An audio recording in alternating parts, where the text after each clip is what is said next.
আসসালামু আলাইকুম ওয়া রাহমাতুল্লাহি ওয়া বারাকাতুহু। সম্মানিত মুমিন মুসলমান দিনী ভাই বোনেরা, আশা করি আল্লাহ পাকের অশেষ মেহেরবানিতে আপনারা ভালো আছেন, সুস্থ আছেন। আপনাদের দোয়ায় আল্লাহ পাকের অশেষ মেহেরবানিতে আমিও ভালো আছি, সুস্থ আছি আলহামদুলিল্লাহ। তো সম্মানিত ভিউয়ার্স, আপনারা দেখছেন জিন জাদুর কোরআনিক চিকিৎসা ইউটিউব চ্যানেল, সঙ্গে আছে আমি মোহাম্মদ ওয়ালিউল্লাহ। সম্মানিত ভিউয়ার্স, আজকে আপনাদের সামনে আমরা একটা গুরুত্বপূর্ণ ও শক্তিশালী তদবির নিয়ে হাজির হয়েছি। যে সমস্ত বাড়িতে জিনের উপদ্রব, যে সমস্ত ঘরে, যে সমস্ত ভাই বোনদের মা বোনদের ঘরে জিনের উপদ্রব, জিন বিভিন্নভাবে ডিস্টার্ব করতেছে, ক্ষতিগ্রস্ত করতেছে এবং ভয়ভীতি দেখাচ্ছে, ওই সমস্ত মা বোনদের ঘরের নিরাপত্তার জন্য এবং ওই বাড়ির নিরাপত্তার জন্য শক্তিশালী একটা তদবির এবং পরীক্ষিত একটা তদবির আমি যেভাবে বলি, যে পদ্ধতিতে করতে বলি, সেই পদ্ধতি যদি আপনি করে নিতে পারেন, ইনশাআল্লাহ এমন কোনো জিন নাই আপনার ওই ঘরের মধ্যে থাকে, আপনাকে ডিস্টার্ব করে, আপনাকে ক্ষতিগ্রস্ত করে। এবং যে সমস্ত জিনের রোগীরা আছে যারা শরীরের মধ্যে হাজির হয়ে যায় বা ভাগে থেকে দূরে থেকে ক্ষতি করে, ওই সমস্ত ভাই বোনদের জন্য একটা শক্তিশালী তদবির। তো যাই হোক, আমলটা আপনাদেরকে বলে দেবো, শিখাই দেবো। তার পূর্বে আমি বলি, আপনি যদি আমার চ্যানেলের নতুন দর্শক হয়ে থাকেন এবং এই রিলেটেড নিত্য নতুন ভিডিও পেতে চান এবং শিখে নিতে চান, তাহলে আমাদের ছোট্ট চ্যানেলটি সাবস্ক্রাইব করে পাশে থাকা বেল আইকনটি অল করে রাখুন, যাতে করে আমি যখনই এই রিলেটেড নিত্য নতুন ভিডিও আপলোড দেবো, আপনার মোবাইলে একটা নোটিফিকেশন যাবে। সেখান থেকে আপনারা অতি সহজেই আমলগুলো শিখে নিতে পারবেন এবং জেনে নিতে পারবেন। তো চলুন কথা না বাড়িয়ে সরাসরি আমলে চলে যাই। আমলটি হলো, আমলটি করার নিয়ম হচ্ছে, এই আমলটি করার জন্য আপনাকে আপনার সাধ্য সামর্থ্য অনুযায়ী আপনাকে কিছু সাদগা দিতে হবে, গরিব দুঃখী মানুষদের কিছু দান খয়রাত করে। এরপর যেটা যখন কমপ্লিট হয়ে যাবে, আপনারা যে কোনো শুক্রবার অথবা সোমবার ফজর এবং আসর নামাজের পর, ফজর অথবা আসর নামাজের পর, শুক্রবার অথবা সোমবার ফজর অথবা আসর নামাজের পর আপনাকে আমলটা করতে হবে। আমলটি হলো, আপনারা দেখবেন কচু গাছ পাওয়া যায়, কচু গাছ, মান কচু। এই মান কচু গাছের শিকড় আপনাকে সংগ্রহ করতে হবে।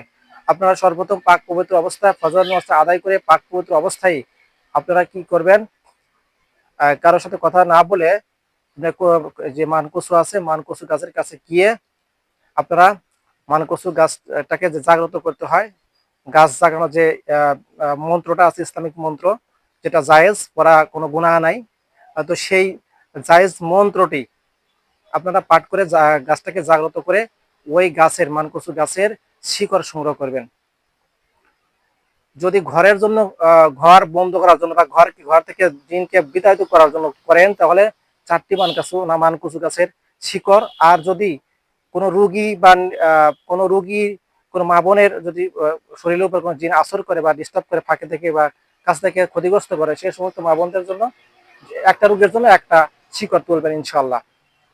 তুলে নিয়ে এসে সুন্দর করে ধুয়ে ওই শিকড়ের উপর আপনারা কি করবেন, সর্বপ্রথমে ফজর অথবা আসর নামাজের পরে, কিন্তু ফজর অথবা আসর নামাজের পরে কাজটি করতে হবে, শুক্রবার অথবা সোমবার দিন।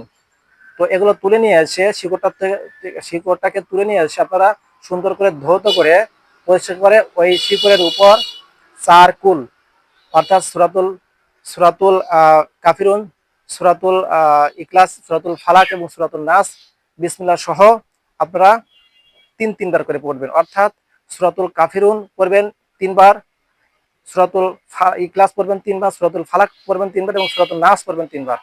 এভাবে 3বার করে আপনারা পড়া যখন হয়ে যাবে, অবশ্যই আগে পরে দরুদ ইব্রাহিম অথবা যে কোনো দরুদ পাক 7বার করে পড়ে নেবেন।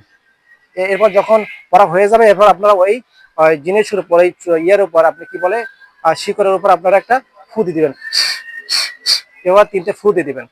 ফু দিয়ে ওই শিকড়টা যদি কোনো রোগীকে দেন, তাহলে পুরুষ হলে পুরুষের এই কানের এখানে রাখবেন, আর যদি মহিলা হয় তাহলে মহিলার চুলের খোপার এখানে বেঁধে দিবেন ইনশাল্লাহ। এমন কোনো জিন নাই যে আপনাকে ক্ষতি করে, আপনাকে ডিস্টার্ব করে, আপনাকে জাদু করে।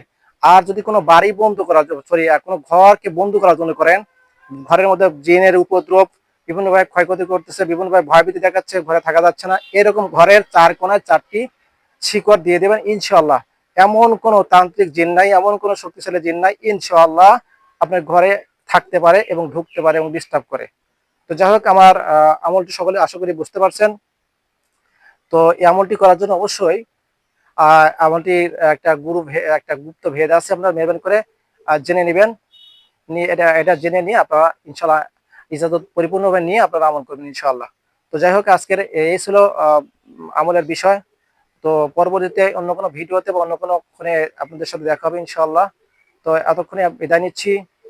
আহ সকলে আমার জন্য দোয়া করবেন, আমিও আপনাদের সকলের জন্য দোয়া করি। আল্লাহ পাক যেন সকলকে সকল রকম বাধা বিপত্তি বালা মুসিবত থেকে হেফাজত রাখে, জিন জাদু থেকে হেফাজত রাখে এবং সকলকে নেক হায়াত দারাজ করে। আমিন। আসসালামু আলাইকুম ওয়া রাহমাতুল্লাহি ওয়া বারাকাতুহু।